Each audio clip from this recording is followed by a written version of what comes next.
Hi, Brady. Welcome to About My Dad. Special guest on the show today. It's been an exciting journey to get to the point of realizing this podcast, and I really am grateful for you being willing to come onto the show and just tell us a bit about your story and just the lessons you've learned along the way. Thanks for having me. I appreciate it, and I'm happy to share what I've learned and what I've unpacked over the years, and yeah, all the lessons that I've learned and didn't learn, and how I try to move forward with being a dad myself. Amazing. So let's start from not the beginning, but let's just start with, how old you are and where do you live, just to get a brief history of yourself. Okay, I'm 52 years old. I grew up in the Midwest, Minneapolis, Minnesota, but I live in Los Angeles. I've been out here for 27, almost 28 years. I'm in film production, producer, and I travel a lot. And I have two young kids. My daughter's 13. My son is almost 11. So where did you grow up? Did you sort of grow up all over the place? No, I grew up in a really nice neighborhood in Minneapolis.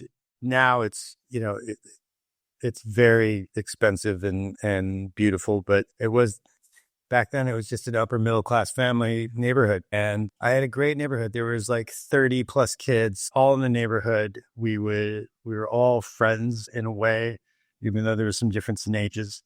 It was the kind of place that you could go out during the day and not come home until dinner time, which you always knew what time it was. We would play night games. We rode our skateboards, bicycles. We'd go to adventure. We lived by lakes. We'd go swimming. It was kind of idyllic in a way. And the Midwest is cold and hot and stuff like that. But I always say that was the greatest place to grow up in. It's not a place that I would want to go back to live. Hmm. But I think I had a great upbringing, Amazing. great childhood, quite honestly. Yeah. And what was the childhood like for you with your parents, with your dad specifically? Like, what was that relationship like? Well, my parents divorced when I was 12, and it didn't really affect me so much because a lot of the kids in the neighborhood all came from divorced family or divorced households. Like, I would say a high proportion of all my friends had split parents. And, when my parents split, um it wasn't as jarring as some had. But I never saw my parents fight. And, my relationship with my dad was always he was always hard on us. My brother, he's 4 years younger, and I can't speak for him, but I think that he would agree on most stuff. He was that patriarchal father of the 70s and the 80s, who was just always there, but you never wanted to cross him. Mm. My mom was the softer side, but yet, she was a single mom too. And, there was a sense of fear for myself and, dare I say, my brother, because I don't think my brother really cared. My brother was like, he was just doing his own thing, but I never wanted to get punished, and I was a kid, but I still got punished. I think my mom and I had talked recently about how he was really hard on us, expected a lot of us. And I just always felt like I was walking on eggshells around him. And that's not to say that it was all bad. It just wasn't all good. Do you think that you put yourself in this situation of like not wanting to be, in trouble at all? So you would sort of, as a kid, almost do things to shy away from any kind of emotion with regards to upsetting your dad in any way? Absolutely. Absolutely. And sometimes I got in trouble just because of, I was associated with it, but I would still get spanked. I bare butt, or a spoon or whatever. It created I guess, a toxic environment as a kid that you don't necessarily really realize until much later in life. And I've kind of broken all that out because of just that toxic masculinity of that era and the way that we grow up. And it's like, I mean, there's so many things that I can say about how just uncomfortable it always was at my house. Like, I look at other people, maybe What even specifically wasn't comfortable about it? communication, lack of empathy, sympathy, emotion. Those are all things that I didn't feel like I could show. And I mean, we're going to kind of bounce around a little bit, but like, it's, I don't ever remember.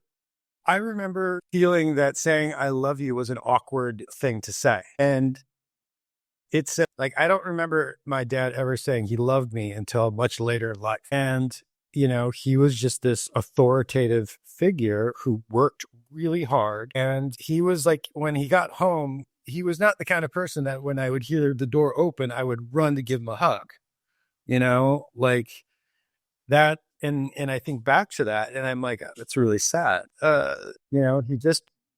He never showed emotion, never showed vulnerability. And I think a lot of that is, from, I guess it's hereditary in a way, almost, where it's like my family on my dad's side is Swedish and Dutch. My mom's side of the family is Norwegian and Danish. So all like Northern European ancestry. And, if you look at those people, they're all very stoic. They put their heads down, they work hard, they don't complain. And that's what I learned from my dad. Yeah. And as you get older, you realize that you parent how you know. And I realized a long time ago that I wanted to be a different parent than the way my dad was to me. But it took me a long time to really unpack the depths of my thoughts about him and everything, because he's been gone for almost 10 years now. And it's, when he passed, I felt like I was in a decent place with him. 42 then, adult. I had 2 young kids. But in that time since, there's been a lot of stuff that's just gone on personally that has made me reflect and really realize the depths of, I guess, the trauma that I experienced growing up. Just to give you an example of just how kind of unhealthy that world was for me, it was like, when I was in middle school and high school, if my dad found out that like I liked a girl, which is completely normal and natural, he would make a joke out of it, or he would make fun of me in a certain way that would just close me down. I'm not going to talk about that ever again because he just made me feel like shit. So then you start putting up walls to like protect yourself. And I was really good at that. You think the humor was his way of trying to communicate with you on a lighter note, to be able to, because sometimes as a skill, if you are that uncomfortable about talking about emotions, you can use humor to sort of lighten a situation and bond together through humor. It definitely is something to use. Do you think he was trying to do that, or do you think it was more just like you said, making fun of you? Maybe a little bit of both.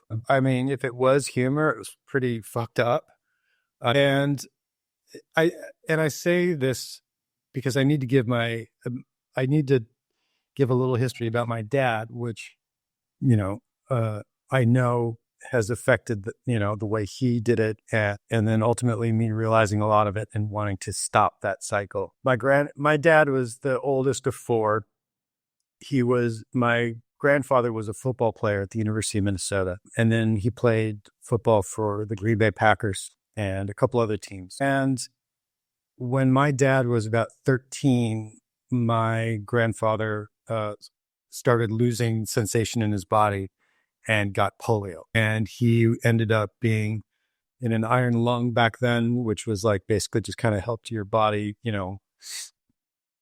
maintain itself. But then he was basically in a wheelchair for my dad's teenage years. And I think my dad really lost out on a lot of his adolescence and growing years. And I think that really prohibited him from connecting with myself, in particular, and my brother.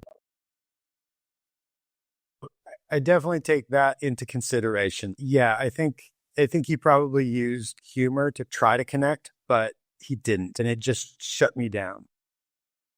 And there's a lot of other things too, where it's just like, I have some nice memories growing up where we went, skiing. He was my Boy Scout troop leader for a bit, but I was only in Boy Scouts to make him happy. Like I didn't really love it. And I just didn't want to ever disappoint him. Like I strived because, and I don't know, I think most men my age would just say the same thing, is that they just wanted to make their dads proud of them and not disappoint them and not get in trouble, because trouble hurt. Yeah. And putting up walls and barriers to protect yourself from the person that, innately know that they love you. Yeah. Okay. But I think as kids, we're conditioned to feel and know that our parents love us and are there to protect us. You just don't want to disappoint, and all you want to do is make them proud. What is one of your most vivid memories about your dad during your childhood? Good, bad. I mean, I give you examples of things that I've thought about recently, but, like I said, not all of my memories of him are bad, but, we would go skiing. That was kind of like, that was our bonding thing, I guess. And that started kind of like junior high and high school, along with my brother. I was in Boy Scouts, but I really only did it because he wanted me to. He was an Eagle Scout. So like, that was like the top of the chain for Boy Scouts. And I did like camping a little bit here and there, but it just wasn't my thing. And then, at a certain point, you start liking girls, and being a Boy Scout's not too cool. But then it kind of got to the point where like, I just said, I don't want to do this anymore. And I could feel his disappointment. That was hard, but I had to just kind of start being me. What thought about it? Well, I know that it did make him proud, although he only said it once. Because I won some award at a camp. I think that was like, I think it was kind of an extension of his childhood by me being in it. My brother didn't want have anything to do with it. I think I was more amenable to trying to like make him happy, or maybe even do something with him and that kind of stuff. But, I had one on the last night of this 2-week camp. They give an award out to the kid camper scout who everyone kind of like looked at as a leader, and they gave you like this it was an arrow, and I won that, and that was the only time that I remember him saying he was proud of me when I was younger. But I was captain in my high school swimming and diving team, and I don't remember him once being at any of my meets. And I understand that they were both single working parents, but yeah, it's just those things that stick out. Yeah. What was that like, not having him at those events for you? Well, I think at the time I rationalized it as they were both single working adults, parents. Back then, there was not, it was, 9 to 5 or 9 to 6 or whatever it was. They didn't necessarily have the flexibility that many parents have now from working from home or whatnot. But, it was still troubling, because I was decent, and, it's always nice to have your parents there. Yeah. My mom made it a few times, but, I lived with her. I don't really understand the finances between them, but like, she was there. But I don't think my dad ever saw any of my swimming or diving meets when I was growing up. And yeah, that did affect me. like I said, I rationalized it at the time, but now looking back as a dad myself, I realize how important that really is. Yeah. So how have you, with that specific one memory, how have you taken that and now changed it into the way that you parent? Just that one specific, like showing up for meets and showing up for events. How's that changed for you? I mean, it changed everything, and I kind of fell into a trap because of my work and traveling. And I did miss a lot of stuff with my kids when they were younger. But a lot of times when they're so young, they don't really realize what you're missing. I think it's more about, the parent missing an integral part of, your kids growing up. But now they're fully aware of me being gone or not there. You said that they don't necessarily understand you being away with younger, yet you felt it when you were, and they were not there for things. I felt it when I was at an older age than what my kids were. So just to give you an example, when I travel, I don't travel for 3 days and I'm going to a conference in Omaha, Nebraska. I'm traveling for 3 weeks or maybe even more to South Africa or Spain or Mexico City. Kids, they don't really realize, they're like dogs where it's like you can say you're going to be gone for 3 weeks, but that doesn't mean anything for them. So what I started doing was taking some construction paper and making like the rings. So every day I was going to be gone, I would make a link of the rings. So then when they would wake up, they could tear off a ring and then kind of see the progression of how many days it's going to be till I'm gone. Amazing. That was kind of helpful. And I've told other people about that too. But in terms of like the sports and stuff like that, my ex, Kimmy, and I, we find it really important that maybe it doesn't need to be both of us, but it's important to have one of us, if possible, always there. And one of the things that happened when Kimmy and I split, and I realized that I wasn't going to see my kids every day, that was like just such a big mind fuck, because all of a sudden I realized that as much as I never wanted to take them for granted, I took them for granted. And I took my ex for granted because everything was just put on her shoulders. And, I just expected a lot of that. And so it was that point that was really a big turning point in my life where I just said, I need to be better.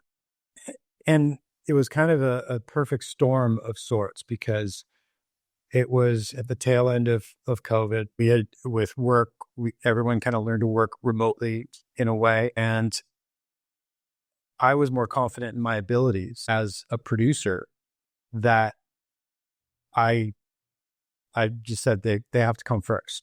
And right after that, I would tell people I'm a single dad and I'm going to miss this or that call because my kid's got a baseball game or a soccer game or gymnastics or whatever. And I started drawing a line, and more like 9 out of 10 people completely respected it. And I was kind of blown away, but I also was like, I think that that was all in my head, a lot of it. But Your dad, did he ever openly discuss sort of emotions or struggles with you? Was he ever vulnerable with you? And so in having that, how do you think, number one, it affected you as a little boy, but also growing up, not really knowing what it was like to be emotionally available or open?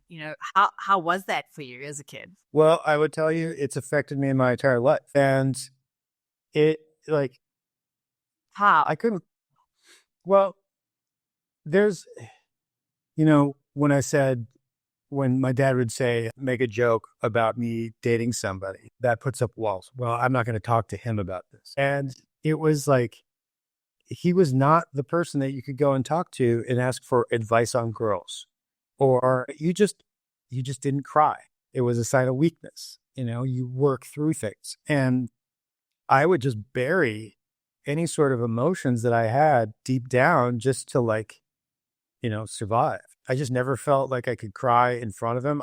I could cry if I was punished, but like just to be sad, that wasn't really in the cards. And it hurt me in so many levels because I just never really learned healthy communication skills younger to be able to, you know, show myself. I didn't know how to talk to girls. I was awkward, like, but any teenager's awkward. But I just like being, not being able to show emotion and not being able to feel comfortable being vulnerable. All that has basically hurt me in every relationship in my life. And In what way? Just when things got hard, I would just put my head down. I'd work through it. I would just compartmentalize things and I would just hold back emotions. And my ex would always try to get me to like open up and be more emotional. But I didn't feel comfortable doing that, even with her. And it wasn't until another relationship after Kimmy that I really felt a level of safety and love and pride that I got from this partner that allowed me to really open up. And when I did, it was like, it was just an amazing feeling. And I became much more in tune with myself in doing so. And I always felt bad that it just never came out earlier. What was so significant about this relationship, or where was that aha moment that made you want to do to be more vulnerable in a relationship, or to, to find within yourself that level of vulnerability for your children? Well, we communicated very well. Like we would talk. The connection that I had with her was so deep and visceral. It was a feeling that allowed me to have it come out. And quite honestly, I don't know if it was even I don't even know if it was something that I really was looking for or planned to do. I think it's just something that came out. And and I think that that's probably one of the better things, is that it wasn't like a cognizant, like I'm looking for somebody to open me up. It was somebody that just did it naturally. Yeah. And I didn't learn just that from her. Like there were so many other things just about being a parent and how to deal with and how to react around, teenagers and, hormones and stuff like that. And I took a lot of that information to heart, and that has helped me grow and sculpt me as a parent, because I wanted to be the exact opposite of what my dad was. So how did your dad influenced your sense of masculinity, and basically what it means for you to be a man? Well, it's screwed me in a way where, like I said earlier, there's this it's like a generation or 2 decades of toxic masculinity. And I don't know whether it's like the movies or just the way that they're grown up. My dad taught me, you work hard. You just work hard. You don't cry. You're not vulnerable. You just work, work, work. And that's the way I grew up. And, it's not healthy. Sorry, you're asking me what it was like to grow up in that, like, what was that like? But I think it's more sense of, the word toxic masculinity. I don't know. It's kind of like a hot word for me, because the word itself can be abused so much as well.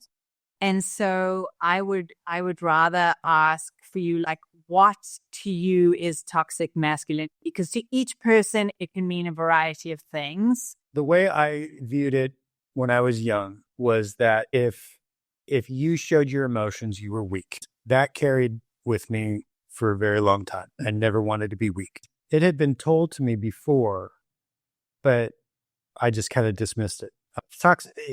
Let's see. To be a man is to be emotional and to be vulnerable and to understand that you have faults and own up to them. And it's not about putting your head down and fighting through things and being emotionally unavailable and to your partner or your kids, showing yourself as your true self and being the best person you can be. I didn't understand that growing up because that was never on, that was never on the table. That was never shown to you. No. And what I've learned is what I'm trying to pass on to my kids. The same thing. I want them to know that they can be emotional. And my son is very emotional. And I don't ever want him to feel bad that, he's crying because he's sad or he's mad or telling me how he's feeling like that. I want them to know that I'm listening to them. And I will never, ever make fun of them for, liking a girl or a boy. I want my kids to be able to feel comfortable talking to me about anything. Mm. And I think I've succeeded in that so far. Yeah. So you said something in one of your emails, lots of left and right turns, but all have the lowest common denominator. Yeah. Well, I think I've traced so much to my dad, and I have an amazing therapist that has given me a lot of tools to help me connect the dots. And she succeeded, and I've succeeded. But ultimately, the person that I was in a relationship with, who helped me open up more than I ever have before, we ended up splitting because she thought that I had lied to her, and I didn't understand what she meant. And it took me a while to realize that as many walls that she helped me break down from childhood and growing up, not all of them came down. And I think one of the things where I wasn't open with her was because I still had this feeling of not making her proud and disappointing her. And it wasn't something that I felt I was lying about. It was something that I just felt like I was omitting. And ultimately that was, the demise. And it really hurt. I'm coming on 10 years of my dad's passing, and I started writing a letter to him. Yeah. And it's a letter that I can't send because he's gone. But it's one thing that my therapist has continually told me, that I should write my thoughts out, journal, and write letters that you don't intend to send. Yeah. And for some reason, after a lot of this stuff happened with my last partner, I started writing him a letter, and it was just saying, hey, it's been 10 years since you've been gone. And I felt like when he passed, we were at a good place. But since then, my life has continued and devolved in certain areas and ascended in different areas. And I just wanted to kind of write it out in kind of a cathartic way to let him know where his grandchildren were and where I was with my ex-wife and the partner afterwards. And it started out as kind of just like hey, I'm a different person than you knew me back 10 years ago. I've grown, blah, blah, blah, blah. And it started, telling about the kids. And then it started kind of devolving into, I'm trying to be the opposite to my kids than you were with me. And then it became sadness. And I was like openly weeping. And then after a while, it became anger. It was angry, just angry because it was all of these things that were kind of connecting. All the synapses were happening that, realizing how much damage that he really did to just my marriage, my communication skills, emotions, the vulnerability that we were talking about, just everything that held me back for so long that I didn't have the tools, I didn't have the language that I feel like I should have gotten as a kid. Yeah. And what is now one of those tools, that you've learned with your therapist, that you've learned over time, that has helped you not only become a better partner, a better communicator, and a better man? I think first and foremost, it's communication, establishing trust. But what is a communication tool that you've learned? Because, what if somebody doesn't know how to communicate? So how did you learn how to communicate better? It's a good question. I think that is a good question. And I'm not sure if I know how to answer it correctly. Just take a stab at it. There's no right or wrong answer. There's layers to things. Like having a relationship where you can be open and feel that comfort of not being judged and being able to say what you feel. I've had conversations with other friends who are my age or slightly younger, but have dealt with a lot of the same issues with their dads. I'm really open about the stuff that I've learned. And I know that this isn't necessarily going to answer the question, but this is one of those rights, left, blah, blah, blah. I'm open with the stuff that I've learned with my therapist, especially about my dad. And when I tell people stuff that I've learned and what I'm trying to put forth with my own kids, it has opened up. When others, I feel, listen to me talking, it allows them to realize that they can open their mouths too.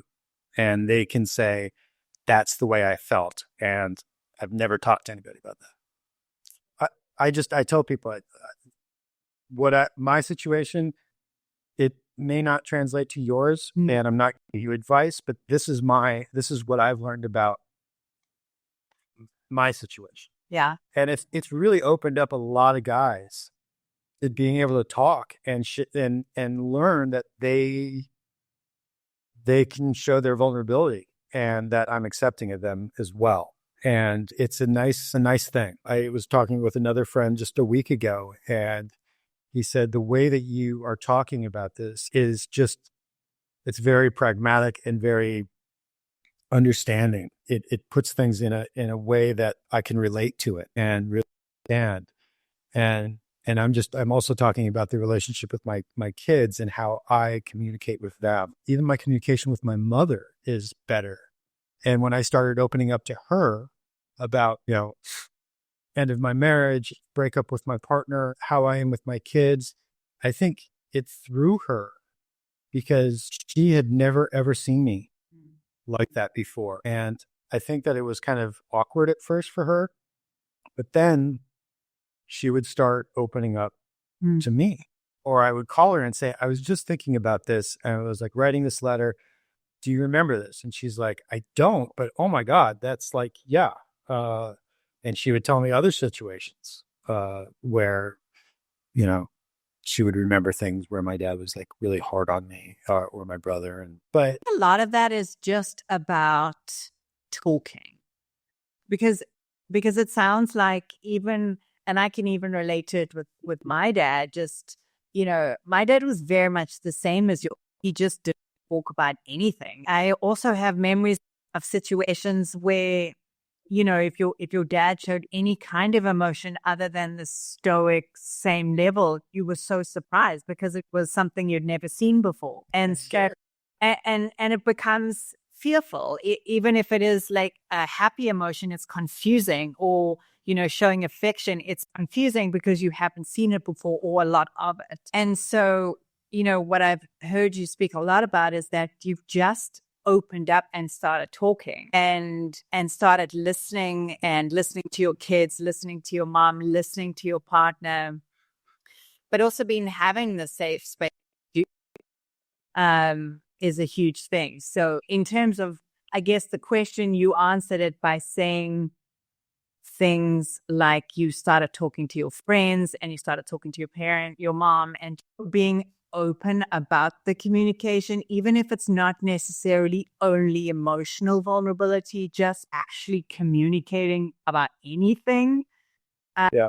has helped you started to open up. Yeah. I mean, just a situation that I was talking with one of my friends was his dad's still alive and he hates going home because they always get in arguments over like kind of really stupid stuff. And I did that too with my dad. I have various stories, but I'm not going to get into those right now. But I said, he goes, "Oh, I just don't even want to go home anymore. We get in these arguments and, uh, it just, it frustrates me." And I was like, "Okay, I get it." I said, "How old's your dad?" And he's like, "It's coming on 80."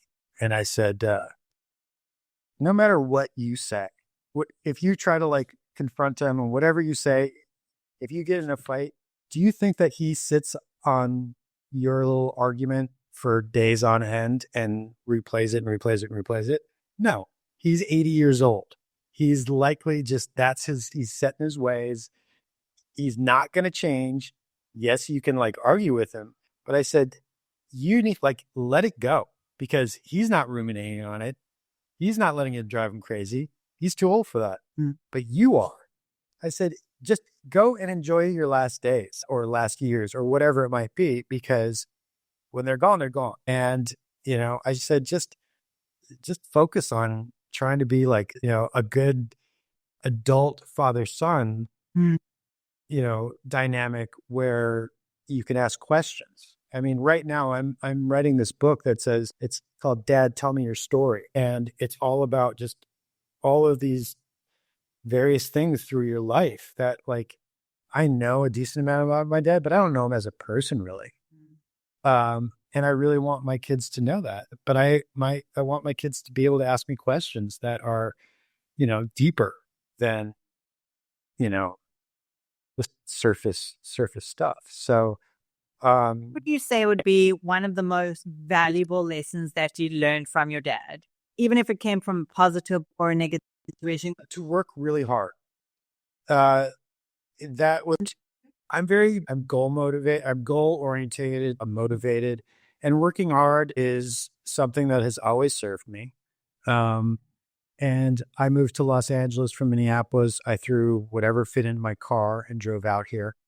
I didn't really have a job. I slept on a couch. I worked hard at trying to do whatever I needed to do to get into the film business. And that is like one of the biggest things is like, I've had a job since I was 14 years old. Like I've always known what I wanted to do, or I always knew what I needed to do to survive, but working hard was always one of those things. And it's really funny because in the latter years of my dad's life and looking back at it, he always did work hard, but I felt like he was always looking for that get rich quick scheme or whatever it was. And I always thought that he was a great businessman. He went to Tulane Business School. Like, he started companies, but after they're gone, you start realizing like, he really wasn't that good of a businessman. And then you find all of these, these are like VCR tapes of things that he would buy back in the day of,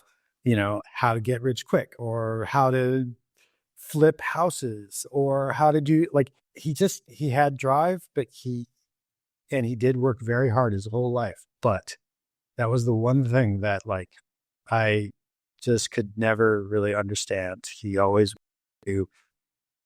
And maybe it's the people he hung out with that he just wanted to like fit in with the Joneses or something like that. But that frustrated me. It saddened me. Yeah. Towards the end. And that's what sucks is like once they're gone and you start going through their stuff, they're no longer the flesh and blood. Hearing their voice, you are seeing, the letters that they've written, and you're seeing pictures, or you're seeing like a court document where like, well, my dad said that these guys were full of shit, but then now I'm reading through it and it sounds like you were full of shit, and that's sad. So it's just that. I think that was a sad thing, but I've always really worked hard at all this stuff, and when I can work harder instead of harder, absolutely. Yeah. But sometimes you just have to put in the time. Did your dad ever give you any advice on how to be a father or how to be a man or how to be a husband? Nothing. So who did you learn from? Who did you learn from? Did you have mentors? Did you have other father figures in your life? Like I had other father figures in my life because of my friends' dads. Mm. Um, and quite honestly, I didn't. I just learned. Quite honestly, I don't know what I learned. Thinking back about it, I was in love with my wife when we got married, and Were you terrified to become a dad? yes and no. I was excited, but I was scared, 100%. And that's also It about. just like being responsible for like more than myself and my ex and keeping them alive. And then ultimately, like, am I going to fuck them up? And we're all going to fuck them up. But like, I just didn't want to fuck them up to the level that I feel like my dad did. But at that time, I hadn't really realized how deep my resentment was of my growing up. But I'm going to go back to that letter that I was writing. I was really sad and really angry. I had to allow myself to like let go of the resentment because as I was saying to my friend, my dad's gone. He's not dwelling on it. And if I have resentment towards my dad and I can't do anything about it, it's going to eat me up inside. And I don't want to do that. Like I understand it now, and all I can do is change it and be better for my kid and for myself. What did you resent? I resent the fact that he never really gave me a healthy environment to be a kid and to learn about girls' life. They all knew I was going and stuff like that. But ultimately, it got to the point where like I had lost, hadn't really lost, but I had essentially lost my older friends. And I was involved with these families that, are the parents of my kids' friends. And they're all lovely people. And we would do so much together. But I kind of got resentful of always doing stuff with them. And then, later realizing that, her being alone with the kids, that was her village. That was her tribe to help her with, the parent being gone. But it kind of got to the point where like I couldn't wait to leave. And I realized when I said it out loud to my therapist that I was more lonely at home with my family than I was on the other side of the world in a hotel room by myself. Do you think your mom felt like that? Do you think that's part of like your parents' relationship? If you use the word resentment when you spoke about your father and your marriage, and how those correlated. So for you, what was that link between the resentment of your father and that breakdown of your marriage?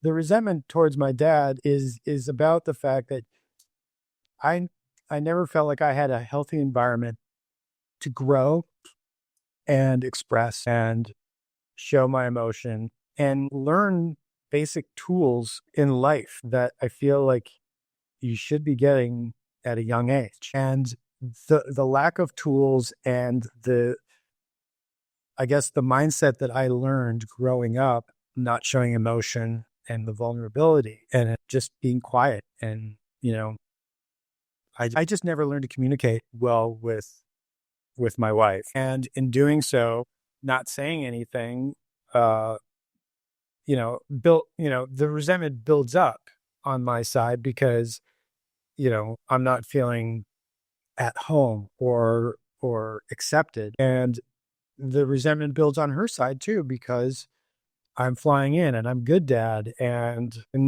she just feels like she's a caretaker. Yeah.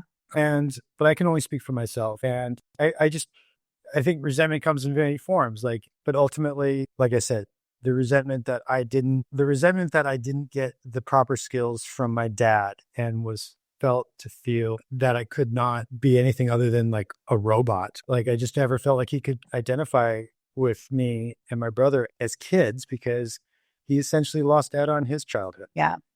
Um, And if you were to look at, like, a friend comes to you, they're talking to you about this exact situation that you've been through with your ex, knowing everything that you know now and all the skills that you've learned, how would you help them in that situation? Like, what advice would you give your friend if they were going through a similar situation like yours? well, every situation is different. I think I would have to feel it out. Is that person, does he We don't, try to? let's say, for instance, because it has happened years ago, knowing what you know now about yourself, the tools that you've learned, looking back at that relationship, what would you have done in those situations? I think that I probably would have wanted to talk about it more. And back then I didn't have the emotional security in myself to, let things out. Quite honestly, my unhappiness was on many different levels too. It wasn't just the stuff that I just spoke about. If I was that unhappy, I would have cut the cord earlier. And what advice would you kind of like, give your kids in this situation? So knowing, you said you don't want to be like your dad at all. You want to be the exact opposite. So what advice would you give your kids What advice would I give my kids in terms of what? about dealing with difficult relationship situations? Well, I always want them to feel comfortable talking to me first, obviously. And, our job as a parent is to give our kids the tools, knowledge, understanding so that they can make the best decisions that they can. One of the things that I pride myself in is my relationship with my kids now. I have just a beautiful relationship with both of them. And my daughter, she's 13, and we sit out on my back patio, no devices, no anything, and we just talk. And she tells me about boys that she likes, and she tells me about stress and pressure and friends and a lot of things. And I've just been very clear with them that they can tell me anything. And one of the things that my partner had, kind of told me, which I've never ever forgot, is that no matter what your kids say to you, is eye twitching as it can be, you just have to keep a very level, because the second they see that your heart rate rises, your, eyebrow goes up a little bit, that's the litmus test. That's when they realize this is something that might not, go well if I talk to that person. But I just really made it a point to say that they can talk to me about anything and everything, and that I won't judge them, and all I want to do is support them. And I've shown my emotions to my daughter. When my partner and I split, I laid with my daughter and I was crying. And and you even said it earlier, like, when you don't have a life where, you have an emotional person, when it does happen, it's weird and it can be scary. And in this situation, it was neither of those. It was just a loving moment where they realized that their dad was sad, and I could show that, and that there's no shame behind it. Exactly it. I think that's like a really important point to share. It's just encouraging emotional expression because, kids that struggle with expressing themselves and later become adults that have such difficulty expressing themselves, whether it's fear and anger and just holding a space for that emotion instead of just boxing it away. It often is difficult because as kids, you've never seen it before. Yeah. And so I can understand your kids telling you something and you're trying not to be the eye twitching moment or having a bad day and never coming home and saying anything about it. And also I think a lot of that is by coming home and being frustrated in a situation, and showing that I had a frustrating day and it was very upsetting to me. I'm just going to take a moment. I'm just going to breathe it in. Everything's fine. But I think those instances, like you having that moment with your kids and showing them your vulnerable side and showing them, dad's upset, that allows them to understand that these kinds of emotions are totally okay and how to express them. Yeah. And I tell my kids so many times a day that I love them and that I'm proud of them. My son's in sports and like some of his team's pretty terrible, but as long as he works hard, that's all I care about. Like, I don't even care if he has fun. I want him to just work hard at being a good teammate. And yes, fun is good too. But like, I want them to know that I'm proud of them. And I want them to know that I'm proud of them, Yeah. especially when I really am proud of them. But I always want them to know I love them. And I don't want them to go years, decades without hearing that, because I think it's really, really important. And then another thing, I was talking to another friend of mine when I had been talking about Olivia. She started dating this boy and he's a great boy. But, she was in 7th grade at the time. And this friend said, man, I don't know how you deal with, the daughter and dating. And I said, well, what do you mean? He goes, I would be that guy that shows up at the door and tries to intimidate the boy or something like that. And I didn't want to be, I'm not the one that gives advice unless asked for it. But I just said, I don't want my daughter to feel disrespected by me. And I don't want the boy to feel disrespected because she's asking this boy to come over to pick her up for a date. And I have to trust that she's making the best decision that she can.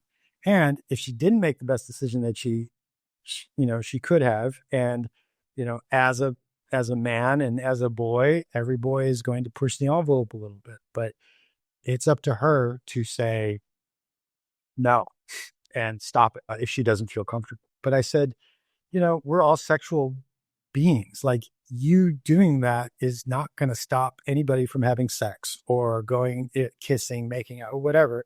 It's not going to stop it. The only thing it's going to do is make them feel that they can't bring boys around, and she's going to jump out the back window and meet them somewhere else and then potentially get more trouble. So he's like, he didn't look at it like that. Yeah. Yeah. That's just the way I look at it. I mean, we have to, they have to accept everyone who they are. And it gives both the boyfriend and your daughter a safe space to have conversations. You don't know what's going on in the boy's life. You could potentially be a father figure to him that he necessarily doesn't have. Approaching it that way is, it's definitely a nice take on it. And I even asked her, she had gone out and I dropped them off at the mall so they could go see a movie. And I said, Liz, like, have you had your first kiss yet? She's like, no, Dad, I'd tell you. And I was like, yeah.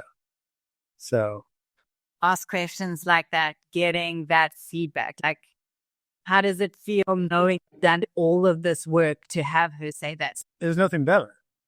I mean, the fact that, like I said, we sit out and just talk for an hour about anything and everything. And it's not just one-sided. She asks me questions too.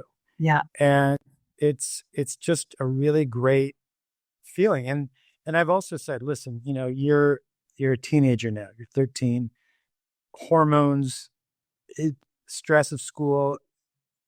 There's going to be a lot that comes up. And there's going to be times that you and I are not going to get along. But I said, I really love this baseline that you and I have, that no matter what, we have, a trust and a communication that we can work off of, which is more than most people can say. And I said, and it doesn't mean that you won't get in trouble from time to time, but it's what you learn from them. That's everything.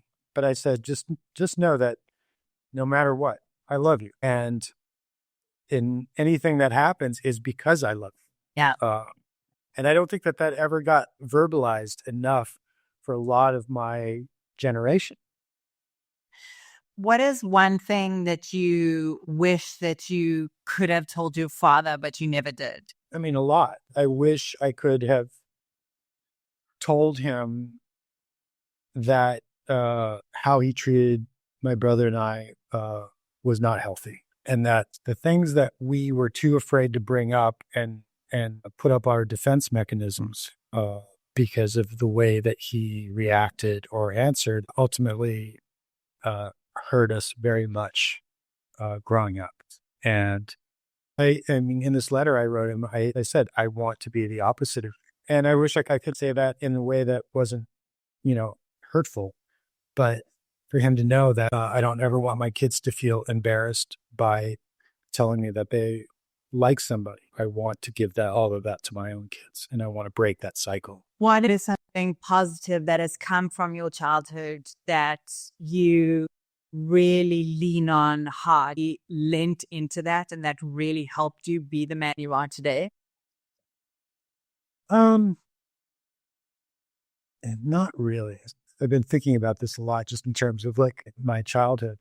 And I remember going over, spending the weekends with my dad and my brother. We saw a lot of movies, and whether we went out to see them or we rented movies. And I think that helped cultivate my love for cinema and ultimately wanting to follow something that I didn't ever think was possible in Minnesota, and realizing that I wanted to move to Los Angeles and get into film in some way, shape, or form. And that, I mean, that's a positive thing. And to me, it's about time, and it's about communication. And I like talking to them and learning about them and them about me.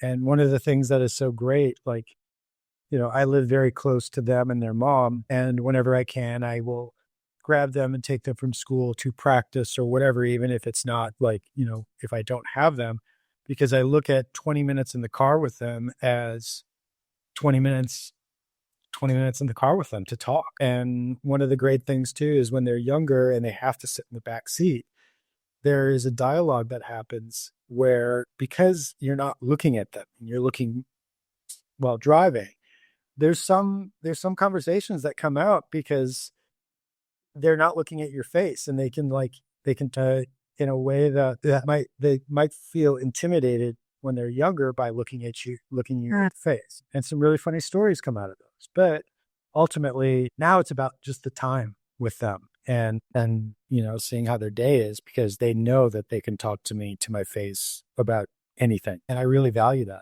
What's your now favorite dad snack? Man, I mean, I love pizza. I don't know, chips and salsa probably. And what's really funny is that my dad hated Mexican food, which I don't understand. But in Minneapolis, we didn't have good Mexican restaurants, at least that I know of.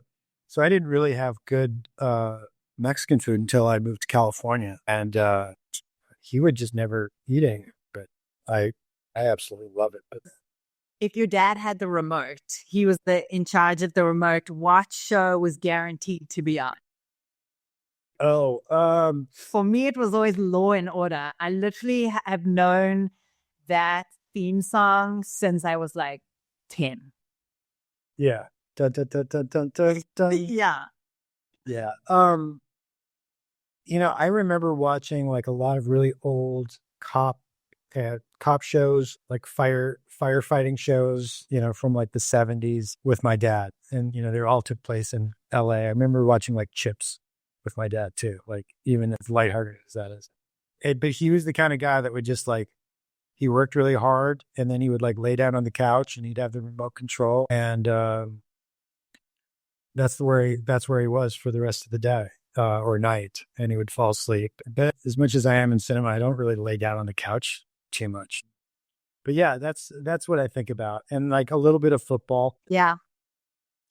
What I suppose the crux About My Dad podcast is really just showing how, you've had a relationship with your dad, both positive, negative, absent, horrific, all of these different kinds of relationships, and later on how it's affected you, and just what that does, not only to you specifically, but to the umbrella underneath of the relationships that you have, your children, etc., and just how it affects all of that. And I guess just how important it is to even just have conversations in general with men about anything. You know, you having conversations with your friends about general things is something that dads didn't have with their sons, and they didn't know how to do that. Like you didn't have that with your dad. And so I guess it's just to reiterate the importance of just having general conversations. And yes, there needs to be that emotional connection and those emotional, vulnerable conversations. But it is sometimes these general, light-hearted conversations that also need to happen. And the fun part. Hmm. Yeah, I mean, absolutely. When speaking with other guys and dads, like I said, once somebody kind of is open about struggles or issues or just even reflecting back, more often than not, you will hear somebody say, "Oh my God, that's exactly what it was." And then like all of a sudden you get into some pretty deep conversations and you realize this is the first time that this person has felt comfortable opening up about, a struggle. And same thing with like, even a breakup of, relationships, marriage. I'm very open about my faults and things that I did wrong or what I've learned. And when I do that, other men open up to me about things that they don't tell others. I take that really, I think it's really important, because there's so many of us that have just learned to just like lock it in. One thing I was going to say earlier is, my when my dad died, my ex Kimmy, she says that to me that was the beginning of the end. And at first I didn't really understand what she meant, but I did realize that I didn't know how to process my emotions. I did not know how to deal with a loss of a parent. I didn't know how to emote. And I, as a producer, my job is to get things done, fix things, and just make things happen. And I went into producer mode, which I also equate to being a robot. Whereas I took any sort of feelings that I had that I didn't know how to show or didn't feel comfortable showing, and I locked them up. And I went into producer mode, whereas like went to go and deal with his finances and you know all the things that was his life. I went in to kind of deal with, and I didn't know how to grieve, and I didn't know. Yeah, and it took years, and it started to finally come out. Uh, and I feel fine now, but I also have these cathartic moments when I'm writing letters or writing down journaling. It all helps. It all helps. Have you written the final profound letter to your dad? No, and quite honestly, it's a letter that I realize will never be finished. It's an ongoing letter because as long as my life is going, the letter will never be done. Because I'm constantly learning and I'm constantly understanding things that I, didn't before. Yeah, maybe that's not a fair take, but a letter is not just a grievance letter. It started as an informational letter as to who I am now and how I'm evolving and my kids. And I guess as long as I keep evolving and moving forward, and that letter won't be done.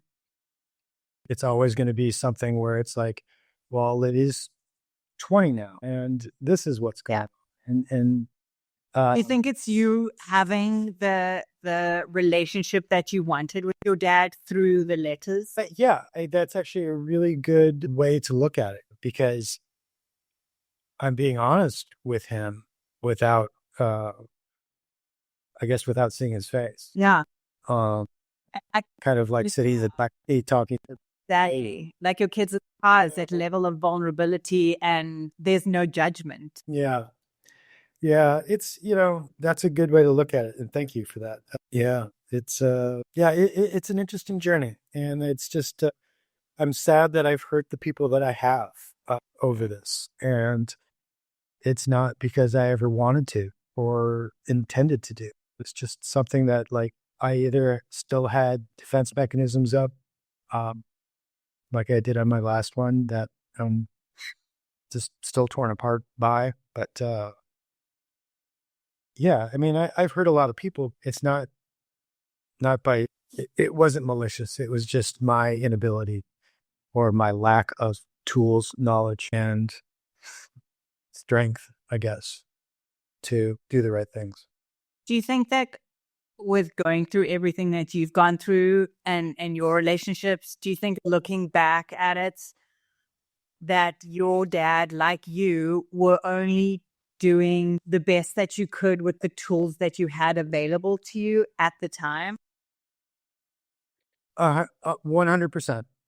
Uh, and that's why I brought my grandfather up early. It was because I am cognizant of that, but it's also one of those things where I'm learning, and I have learned, and I took the things that I didn't like and made myself more aware of it. And uh, I feel like he didn't necessarily do that, and it's not his fault. He just didn't know.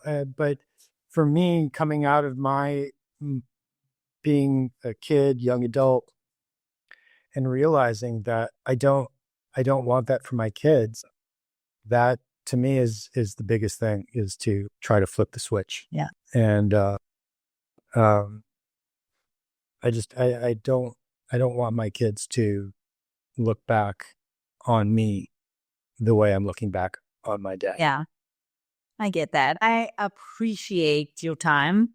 Honestly, it's been amazing. And I think just the more the show develops, like I hope to have you back again to unpack a couple more things and just to really, yeah, to just really evolve the show. And once it launches, for you to pass it on. And if there are any dads out there that you would suggest the show to, that's also incredible and amazing to come on. Because I like, you know, the more variety and the more just like normal dads. You walk down the street and there's a dad and that kind of conversation, because those are the ones that really just something will spark for some other man and something will spark for another dad. And it's just about having conversations, really. There are people that grew up in really, really bad situations. But then there are people that grew up in loving, cultivating, and I feel like I was just somewhere in the middle. But yeah, there are people out there that their dad's their best friend and they could talk to them about anything. And I would love to hear that story too. Yeah, and that's So what it's about, right?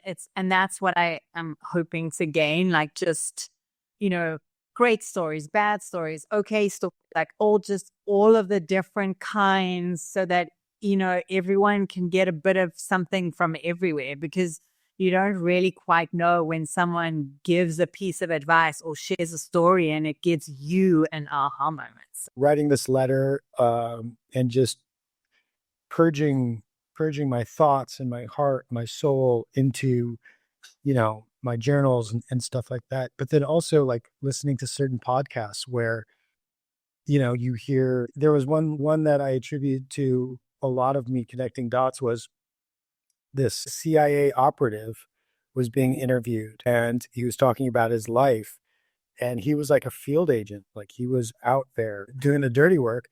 And he came out of the military and somebody approached him and wanted him to join the CIA. And he thought that it was because he was, the best whatever in the military or whatever. And the guy said, no, it's because you're broken.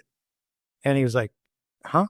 He goes, well, we know your history of your family, and, your dad was murdered, and he basically said, they found me because I was damaged and I had put up all these walls and I could keep secrets.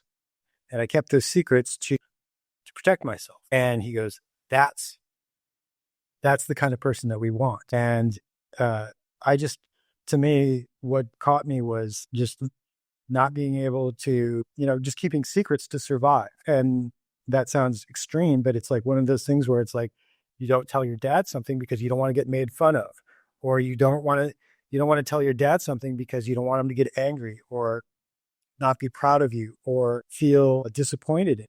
And I'll tell you one last story before we go. Like, I remember when I was a kid, there's an amusement park in Minneapolis, and those little signs that say you have to be this tall to go on this ride. And I remember I was there with my dad, and it was the big roller coaster. It was like this old rickety wooden roller coaster, but I was young enough where like I wasn't tall enough, but he wanted to go on it. And I said, Dad, I don't want to go on this. And he, come on. And then he would be like, so when you get up there, you stand on your tippy toes just a little bit so you can be tall enough for it. And it was one of those things where I was scared, but I couldn't tell him that I was scared. Yeah. And I didn't want to not go to disappoint him. And, so I shut up. I went on this roller coaster, and it scared the living shit out of me. And to this day, I don't like roller coasters. But it was one of those things where, like, a few months ago, I thought about this, and I was like, that person that is supposed to love and protect me and listen to me didn't, or I wasn't strong enough. I didn't feel comfortable enough to verbalize that I was scared. Yeah.